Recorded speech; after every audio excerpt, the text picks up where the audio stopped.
Vou começar mais um vídeo, falando sobre a batalha espiritual que acontece no mundo invisível, na qual não podemos ver com os olhos naturais, e irei revelar o que acontece no mundo espiritual, quando os anjos executores vêm para trazer o juízo de Deus sobre a terra, e também dos anjos ferindo os rebeldes que são usados pelo diabo. Irei falar das cidades que são protegidas por causa de alguns remanescentes, e dos anjos protetores que os guardam, e também falarei que Deus quer levantar obreiros dessas cidades simples do interior, que ficam longe dos confortos e comodidade das cidades babilônicas. Falarei das batalhas espirituais em vários países do mundo, e as guerras travadas entre a maçonaria, bruxas, demônios contra a igreja e os anjos. Irei falar das possessões no mundo espiritual que trabalham no princípio da legalidade, e sobre os objetos, brinquedos, símbolos e camisas que carregam maldição. No caso dos símbolos de rituais, que já atraem o mal por ser desenhado para a invocação mesmo, falarei da múltipla graça que tem alcance mundial. Irei falar que cada pastor tem o seu rebanho para cuidar, e dará de conta das ovelhas que foram entregues em suas mãos. Falarei para terem vigilância com os pastores virtuais que se nomeiam líderes e causam divisões na internet. Irei alertar sobre não espalhar os joios das divisões que são falados na internet. E também vou falar das cidades babilônicas que corrompem as pessoas e muitas igrejas. Essas cidades são como um esgoto que leva toda a sua imundícia, e cai dentro de um rio limpo e contamina. O rio limpo simboliza a igreja, os peixes as almas. O esgoto da cidade simboliza o pecado, e os micróbios dessas águas simbolizam os demônios. Tudo isso as cidades babilônicas trazem, e ainda contaminam outras cidades que têm poucos pecados. Vou relatar o que aconteceu na Alemanha. Uma igreja maçônica muito antiga estava levando muitas almas para o inferno, e um anjo de Deus desceu e feriu todos os membros que estavam envolvidos com o ocultismo. Eles tiveram enfermidades com o passar dos anos, e morreram um por um de câncer. Isso aconteceu na década de 70. Os principais líderes da igreja morreram todos, sendo substituídos por outros novos líderes. Nesse mesmo tempo, uma igreja maçônica que fazia um ritual de feitiçaria na madrugada. Essa igreja fica na Suíça, e queria destruir uma obra de Deus missionária que estava dando frutos. Os homens da maçonaria estavam preparando um ataque muito forte para destruírem a obra de Deus. Eles fizeram um ritual em cima de um corpo de uma virgem, e desse sacrifício se formou uma grande bola negra que seguia em direção à igreja de Deus. E um anjo de Deus desceu, e segurou em suas mãos aquela bola gigante impedindo dela ir em direção àquela obra. O anjo lançou aquela bola preta e cheia de energia para baixo da terra. Pode parecer cena de filme, mas não é. Hollywood é quem copia o que está em oculto no mundo espiritual. Na década de 60, um anjo entrou com a sua espada dentro de uma escola de bruxa na Inglaterra, e feriu todas as bruxas. Com o passar dos anos, elas começaram a morrer uma por uma com doenças incuráveis. Na República Tcheca, um grupo de bruxas que fazia um ritual para matar um jovem missionário que pregava naquele país. Elas preparavam lançar milhões de dardos malignos ao mesmo tempo para matar o missionário. Um anjo de Deus chegou a tempo, e neutralizou aqueles milhões de dardos. Na Hungria, uma bruxa muito malvada planejava sequestrar todos os filhos dos crentes para sacrificar aos espíritos. E antes que seu plano maléfico entrasse em ação, um anjo desceu do céu e feriu essa bruxa com a sua espada bem no seu coração maligno. E aquela bruxa morreu de ataque cardíaco fulminante na mesma hora. Na Polônia, uma bruxa que não gostava de um crente tinha feito muitos rituais para destruir esse irmão, mas os seus feitiços não faziam nada com ele. Um dia essa bruxa teve a ousadia de se transfigurar na esposa dele, e quando a esposa dele saiu de casa, a bruxa estava transformada na esposa dele e entrou em sua casa para o matar. Esse irmão pensou que a sua esposa tinha desistido de sair, e retornou para casa. A bruxa pegou uma faca para o matar, e assim a sua esposa iria ser presa pelo assassinato do próprio marido. Quando a bruxa pegou a faca, um anjo apareceu na frente dela. O anjo que guardava o lar desse irmão tocou em seu corpo, e ela ficou paralisada do peito até a cintura. Somente as pernas conseguiam se mover. Ela só conseguiu mover as pernas para ir embora da casa. A bruxa saiu da casa daquele crente, e ao chegar em sua casa, admirada por ter visto um anjo, se converteu. Teve bruxas mais ousadas que se transformaram nas esposas de alguns irmãos, e aproveitaram a ausência delas para se deitarem com os seus maridos. Falarei dos anjos protetores que guardam os escolhidos de Deus. No interior da cidade de Bora, que fica dentro do estado de São Paulo, uma bruxa disse que viu um anjo-arcanjo descendo do céu com a sua espada de fogo, e sozinho derrotou uma legião de demônios que queriam destruir os servos de Deus que moravam nessa cidade tranquila, longe das grandes cidades babilônicas que contaminam. Os crentes dessa cidade estão longe dos grandes centros de contaminação espiritual. Isso é muito bom, porque os filhos de Deus em cidade como essas, conseguem ficar distante das atrações pecaminosas.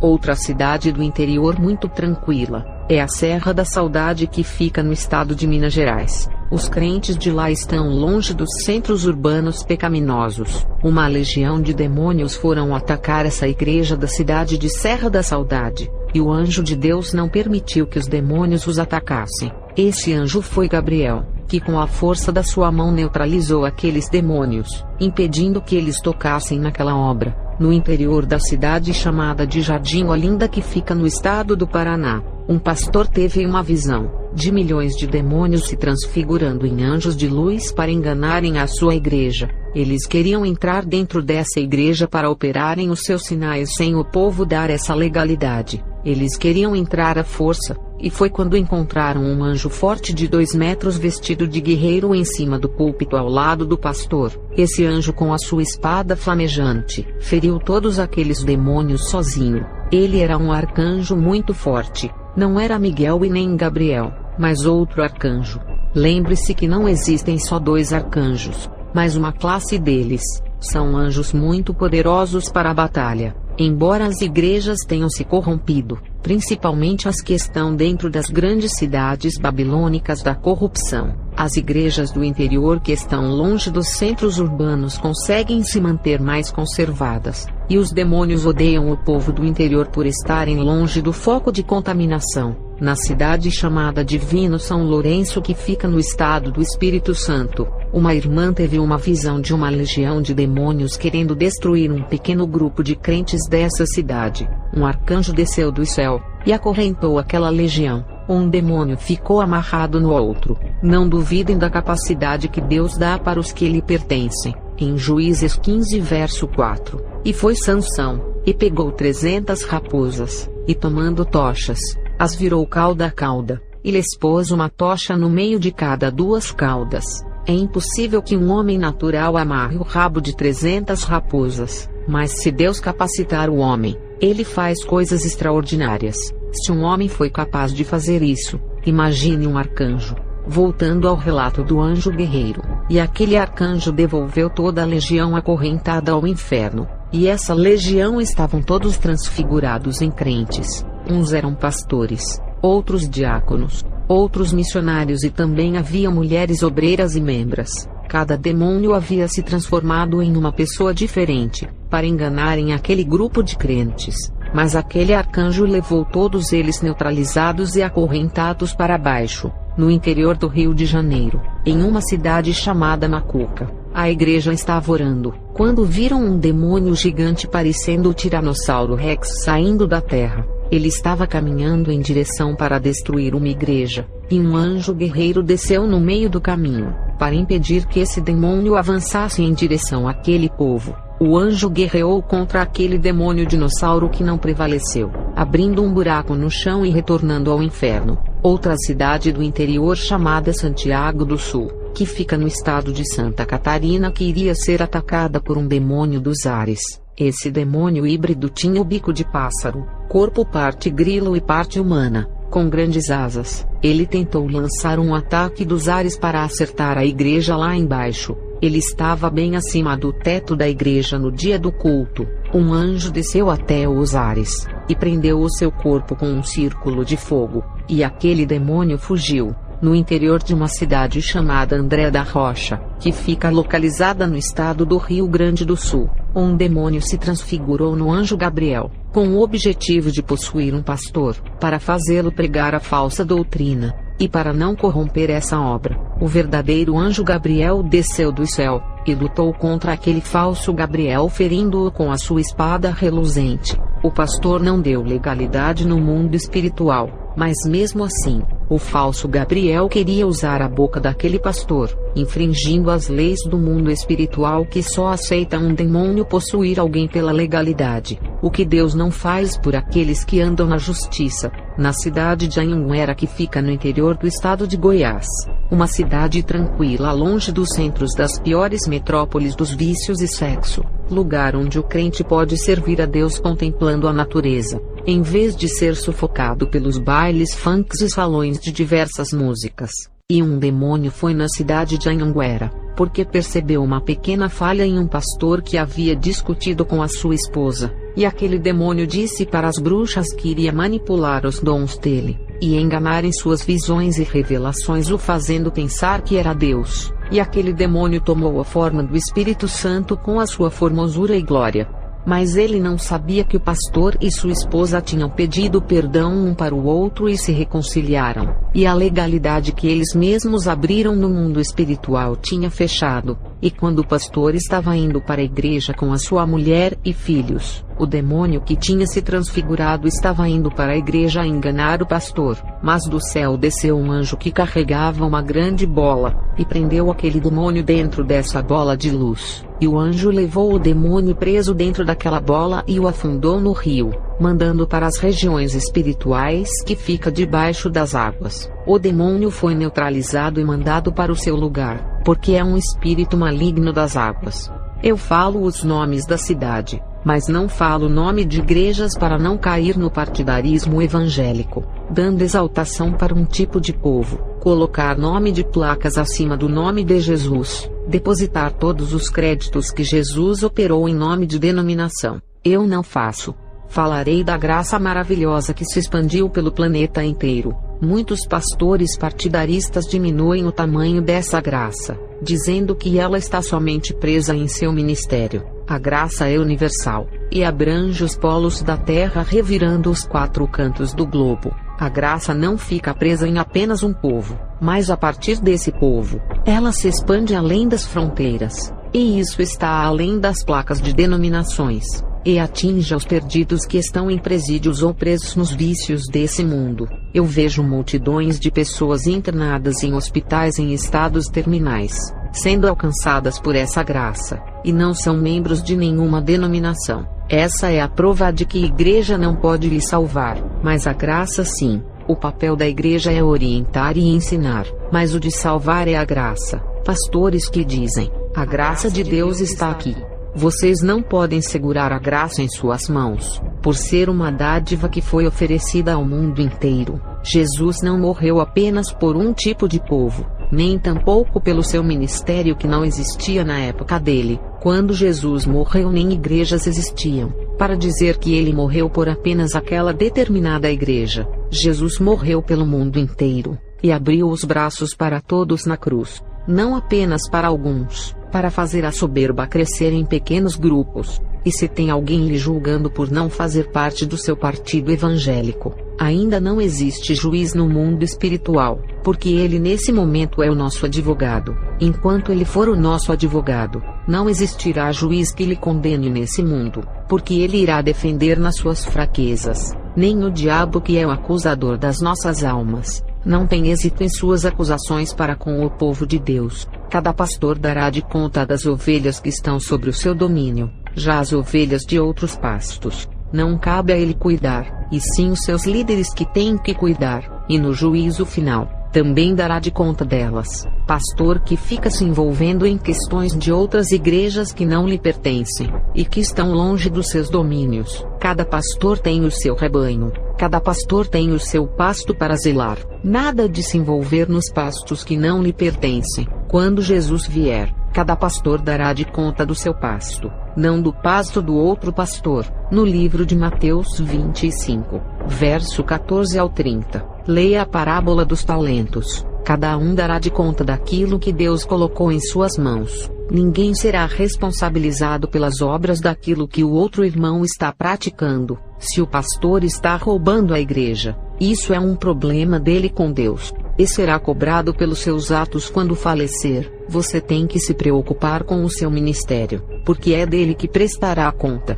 Se uma ovelha se perder de um rebanho que não é seu, Deus não irá cobrar de você. Mas se uma ovelha se perder do rebanho que você está cuidando, Deus irá cobrar de você. Enquanto estiver se preocupando com o pasto dos outros, não está vigiando o seu, e as ovelhas do seu estão se perdendo e fugindo, porque a sua visão está voltada para o rebanho que não lhe pertence, e fica preocupado com a doutrina que o outro pastor está pregando e falando mal dele, enquanto está querendo cuidar da vida das pessoas do pasto dele. Satanás está semeando o joio dentro do seu ministério, e você está desapercebido. Os grupos estão se formando dentro da sua congregação, que você diz que é toda santa. Os inimigos que você pensou que seriam do ministério ao lado, estão dentro da sua denominação prontos para lhe derrubarem e dividirem a obra. Irei falar dos pastores de internet que não são pastores, mas se colocam como tais.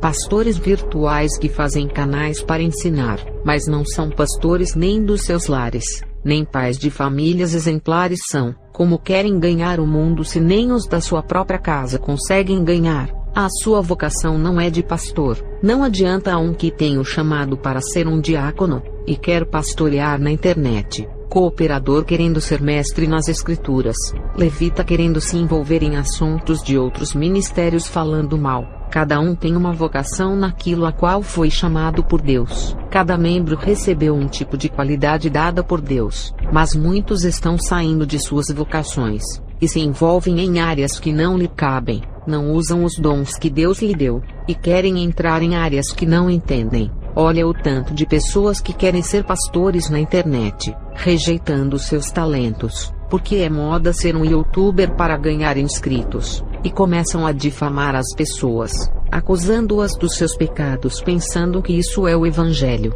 Não sabe discernir uma difamação da sã doutrina. As coisas quando são feitas para Deus, não é de qualquer jeito e nem com brincadeira, porque Ele irá cobrar. Não se envolva em assuntos da internet fazendo vídeos dando respostas. Hoje é o chamado de críticas e opiniões a respeito daquele irmão. O YouTube ainda irá superar a televisão, redes sociais e filmes da internet, na questão de levar o maior número de almas para o inferno. Você não poderá escapar do juízo de Deus. Cada postagem sua, seja na rede social de amizades ou no YouTube, serás julgado por elas. Cada vídeo falando mal das pessoas serão usados em sua condenação, e naquele grande dia não poderá dizer, eu não falei isso e nem aquilo. Olhe as provas gravadas no YouTube. Cada comentário que você escreve zombando de um vídeo de testemunho, ou criticando o irmão que fala, será julgado pelas palavras que escreveu. Cada mensagem que escreveu falando da vida alheia espalhando mexericos em grupos virtuais da internet, será julgado. As suas escritas ficarão gravadas no WhatsApp e serão usadas em seu julgamento. Há aquelas postagens de fotos sensuais no seu Facebook, irá ser julgado por elas.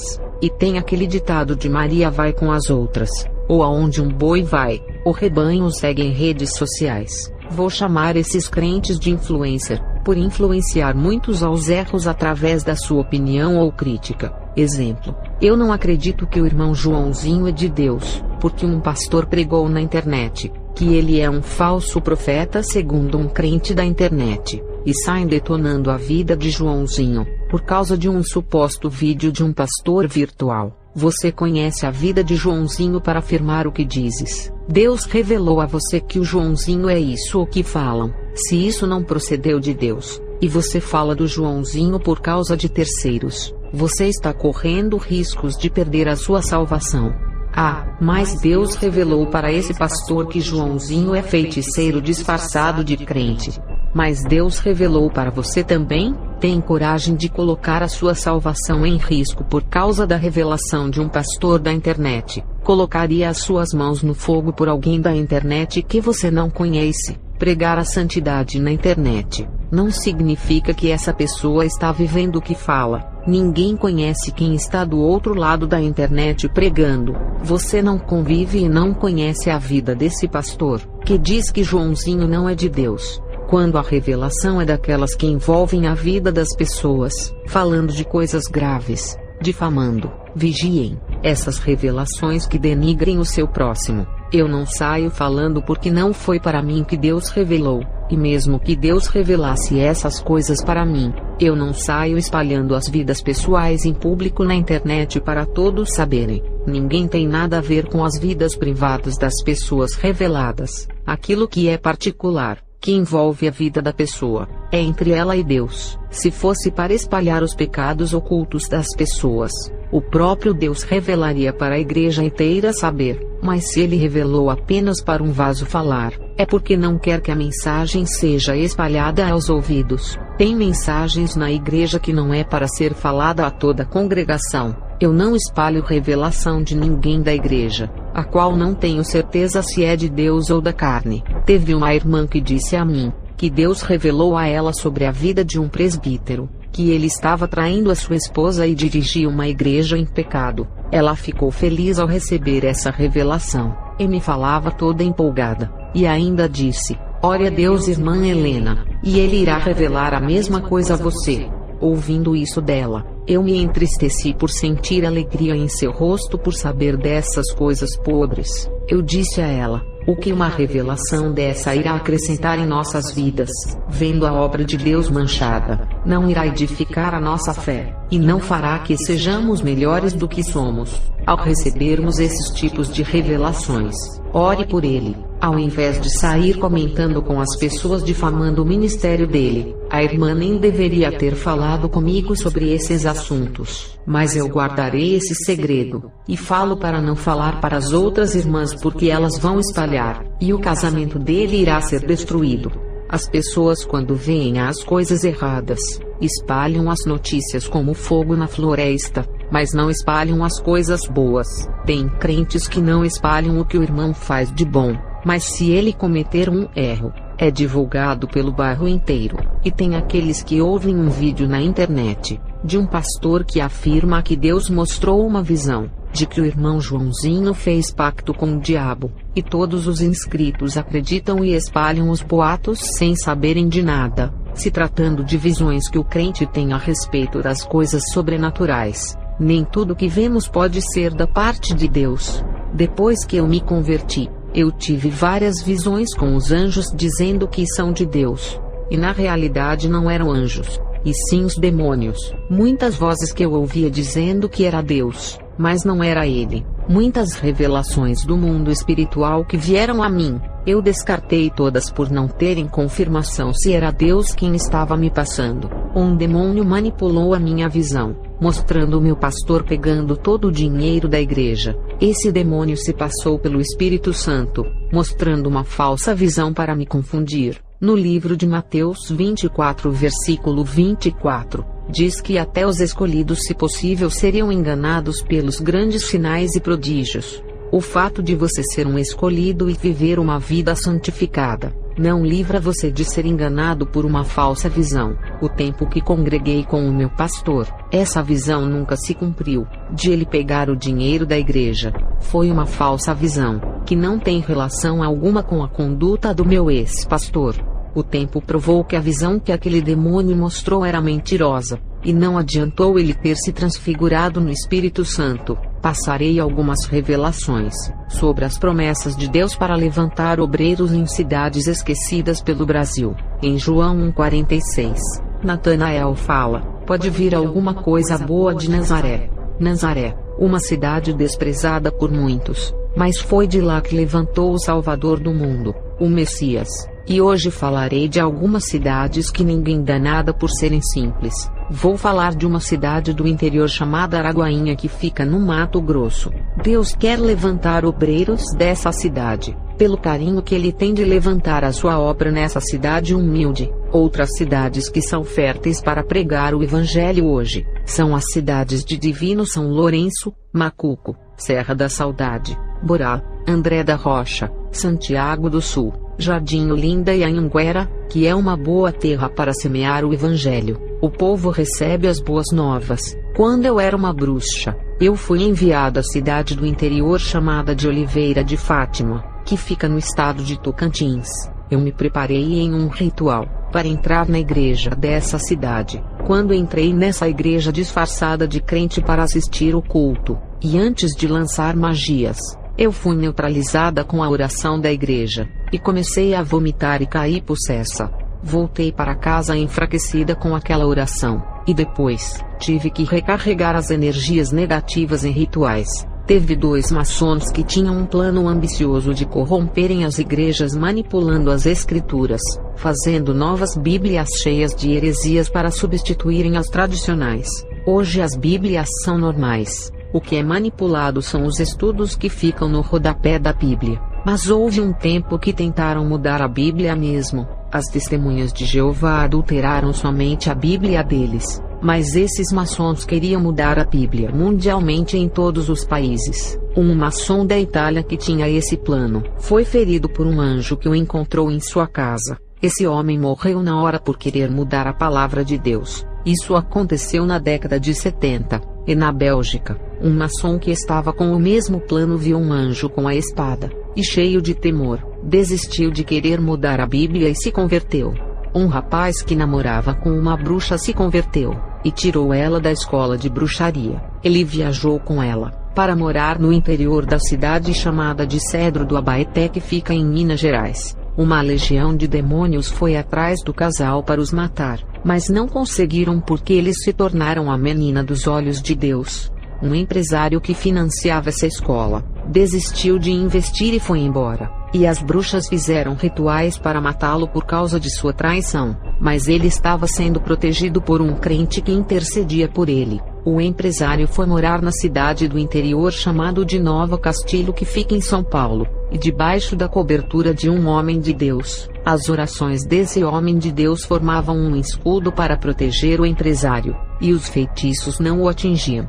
As bruxas tinham outro alvo, que era atacar uma igreja que fica no interior da Bahia, em uma cidade chamada Maitinga. Tinha um povo ali que estavam trazendo transtorno para o mundo das trevas.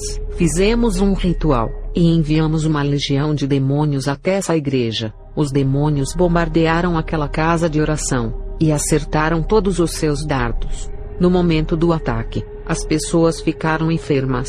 As suas enfermidades não eram nos seus corpos, mas em suas almas. A maioria iria ficar com depressão, outros iriam se suicidar, e alguns ficariam loucos. O povo não estava revestido e nem preparados para os ataques. Mas o pastor percebeu que tinha acontecido alguma coisa com o povo da igreja, e quando acabou o culto, ele pediu para orar por todos. E segundo ele, ao colocar as mãos para orar pelo povo, ele disse que viu de dentro delas saírem pregos pretos que caíam ao chão e derreteram parecendo uma gosma. E o Senhor Deus falava assim: estou tirando todos os dardos malignos de suas almas, e limpando os seus interiores para não ficarem enfermas com qualquer tipo de doenças que afetam o emocional e psicológico. As suas orações vão curar o povo de suas almas, mas diga para eles orarem. Isso é batalha espiritual. Os que vencem são os mais preparados.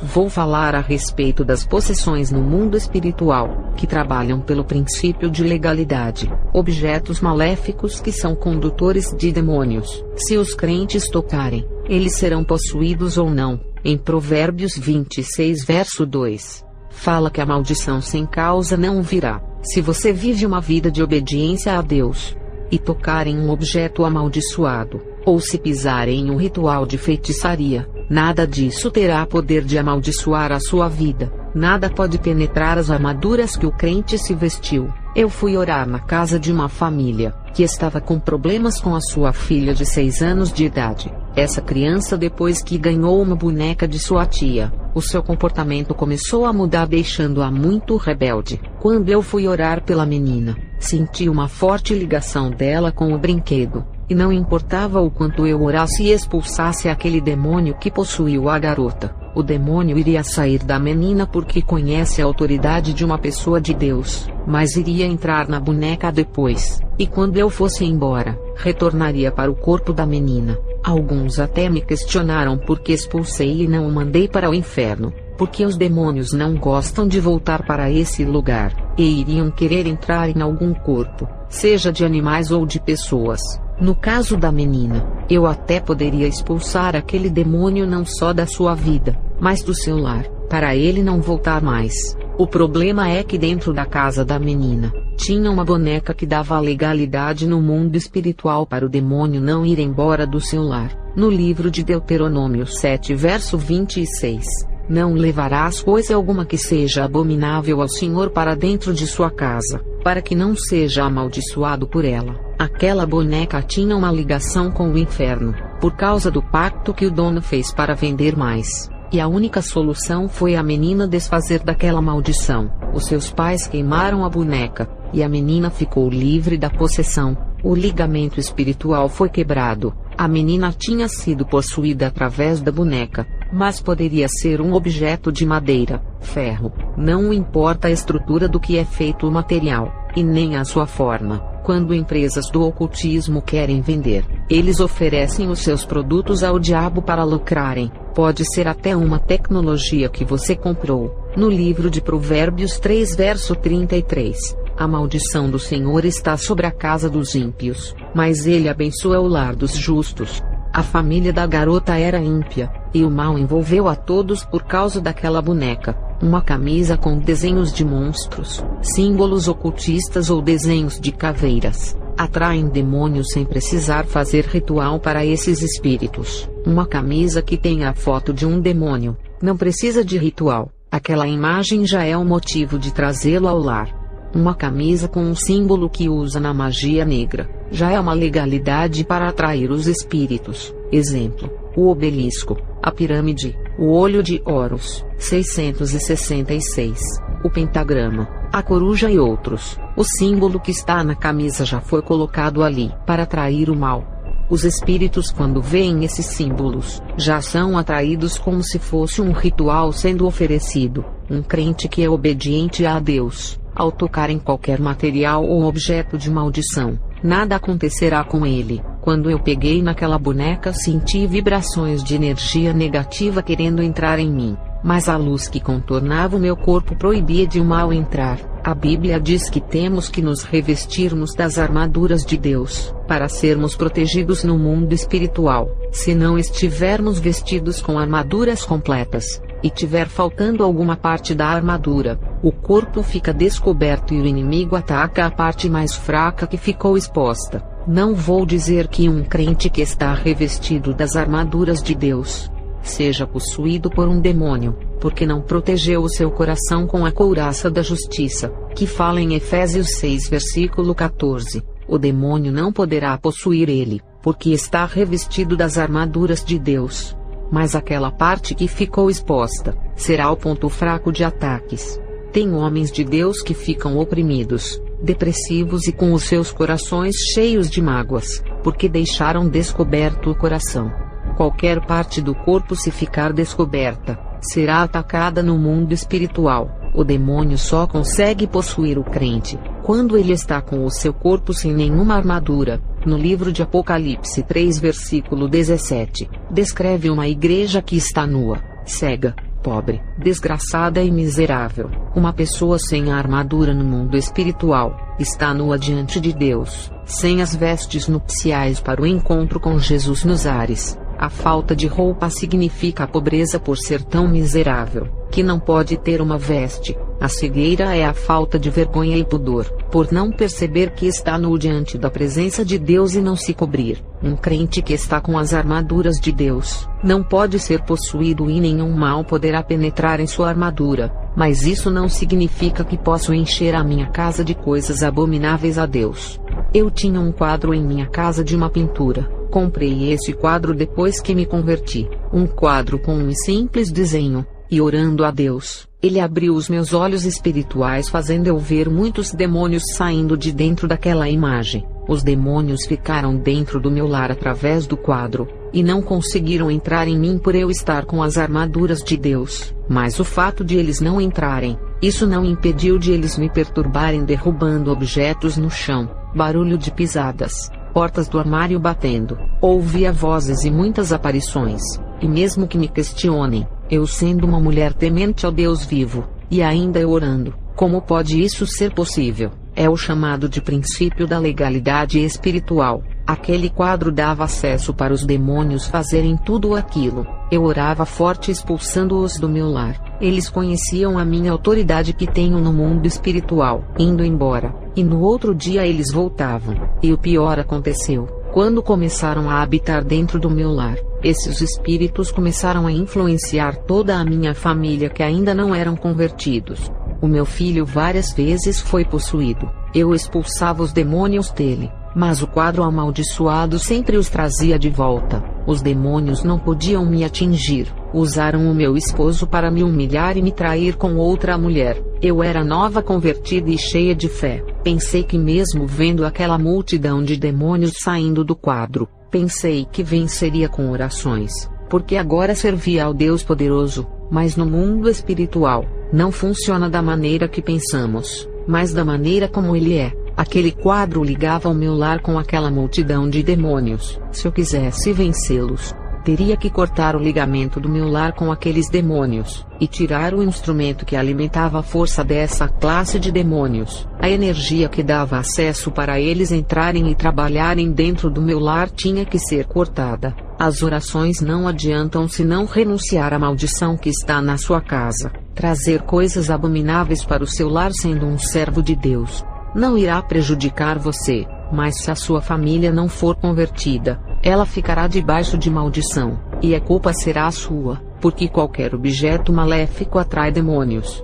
Pode ser um simples amuleto, um crucifixo ou outra coisa, e aquele quadro eu queimei no fogo, e o portal de entrada foi fechado. Quando se tem pessoas da família que não são convertidas, os seus corpos espirituais ficam abertos, e os demônios entram nessas aberturas espirituais, que eles mesmos encontram na vida de quem está no diante de Deus. E se não for nenhum objeto maligno, e se for algum aparelho eletrônico, a tecnologia que por sua natureza já traz a essência do mal para dentro dos lares, não importa o quanto você venha se revestir das armaduras de Deus, os seus olhos sempre vão ser pequenas portas de entradas onde o mal irá entrar, e temos que vigiar com aquilo que vemos. Já objetos malignos não contaminam através dos olhos iguais aos filmes, mas carregam demônios neles por serem instrumentos de armazenamento do mal, condutores de tudo que é negativo.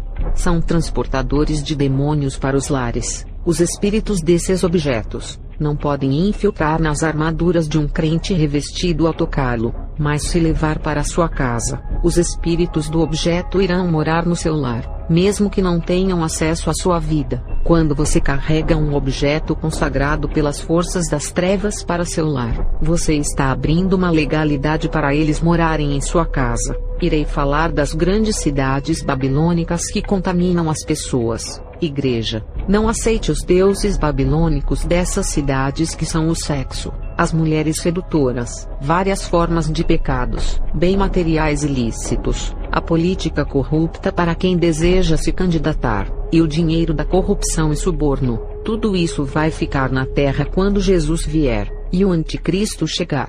Quando eu passei por Hollywood para conhecer essa cidade, eu nunca tinha visto tantos demônios de vários modelos, formas e espécies. Ali está o ninho deles. Essas cidades ricas e importantes oferecem tudo o que as pessoas precisam. Tudo isso são iscas para o pecado. Essas cidades têm muitas casas noturnas, as mais belas mulheres para se prostituírem com diversas bebidas e comidas, muitas casas de danças com várias músicas a todo gosto, bares, cinemas e várias coisas que divertem as pessoas.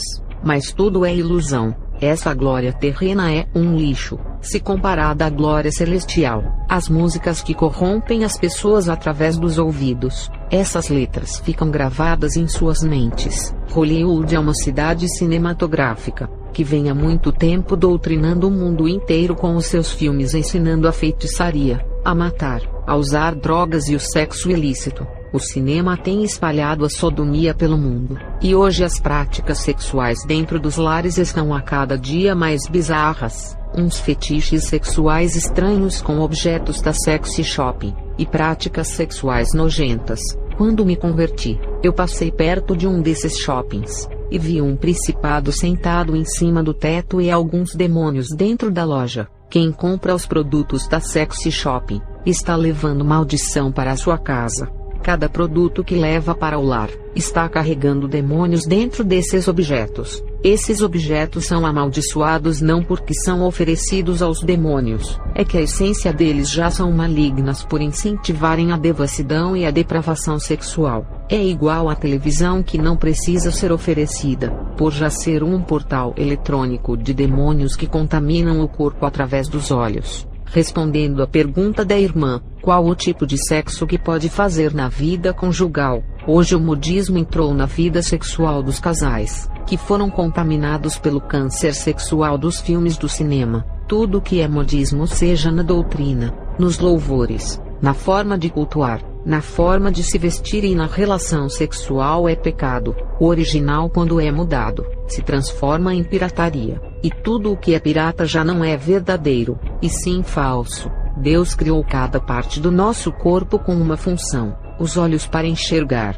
os ouvidos para escutar, a boca para se alimentar, beijar o esposo, e a língua para proclamar o evangelho e não para praticar sexo oral. Deus criou as nádegas para excretar para fora, e não para praticar sexo anal. Deus criou para o sexo, os órgãos genitais para a procriação e relacionamento amoroso, órgão genital masculino com órgão genital feminino para o nascimento de uma vida, e não o órgão genital masculino com outra parte do corpo da mulher. Exemplo, o ânus, a boca. Isso é nojento e imundo para a carne, e também mancha a alma e o espírito. A alma fica cheia de desejos pecaminosos e contraria a palavra, o que causa sujeira na vida espiritual. O órgão genital feminino não foi criado para ser introduzido objetos sexuais. As cidades babilônias contaminam as pessoas.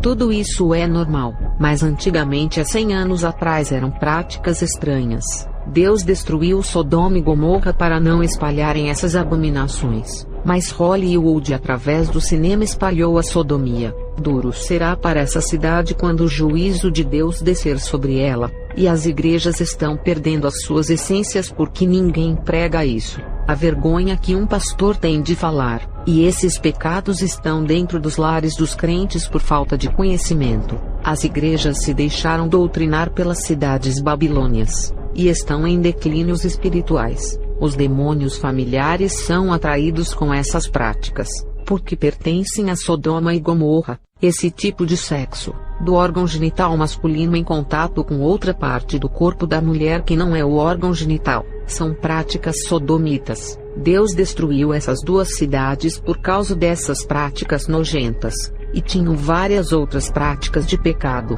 é claro, mas o que caracterizou essas duas cidades foram as suas devassidões sexuais. Deus destruiu essas cidades para não contaminarem as outras cidades. E hoje, as grandes cidades que são piores que Sodoma e Gomorra estão contaminando o mundo. Sodoma e Gomorra tinham todos os defeitos, mas as mulheres não andavam seminuas, com shorts que aparecem uma parte das nádegas iguais tem nas cidades brasileiras. Hoje está pior que Sodoma e Gomorra. Como estamos na graça, Deus está poupando, mas se fosse antes da graça, Deus teria tocado fogo no mundo inteiro. Imagina como Deus está irado com o mundo hoje. Mas quando vier o seu juízo para a terra, será pior do que aconteceu com Sodoma e Gomorra, homens com homens e mulheres com mulheres, tudo fora da natureza que Deus criou. Não é só isso que é fora do natural. Homens casados com mulheres podem viver uma vida fora da natureza na parte sexual. Homens querendo ter relacionamento com as mulheres da forma que não é natural, fazendo elas prostitutas iguais dos filmes pornográficos, ou iguais às prostitutas das casas noturnas. Várias modas sexuais que Deus não criou para as pessoas que são a sua imagem e semelhança. Se na Bíblia não autoriza essas coisas e Deus não inventou isso, então quem inventou essa moda foi Satanás. 2 Pedro 2 verso 12. Mas estes, como animais irracionais que seguem a natureza, feitos para serem presos e mortos blasfemando do que não entendem, perecerão na sua corrupção. Essas pessoas agem como animais irracionais, e são corrompidas por sua própria corrupção. Exemplo: um cachorro ao ver uma cachorra, ele faz o chamado sexo oral antes de se procriarem. Isso é o instinto natural dos animais. Deus os criou assim, mas para sua imagem e semelhança é rebaixamento. Quem se comporta igual a um animal, está se rebaixando. Os animais fazem essas nojeiras por serem irracionais, e não têm entendimento sobre os seus atos, mas os homens são racionais, e fazem essas coisas por consciência própria. As pessoas se deixaram serem corrompidas pelo pecado que agem como os animais irracionais, e serão caçadas pelos demônios e destruídas, igual diz o versículo. O irmão me perguntou se pode voltar para sua primeira esposa estando com outra mulher. Sim, se foi casado com ela no papel. Vou encerrar esse vídeo e continuar no outro.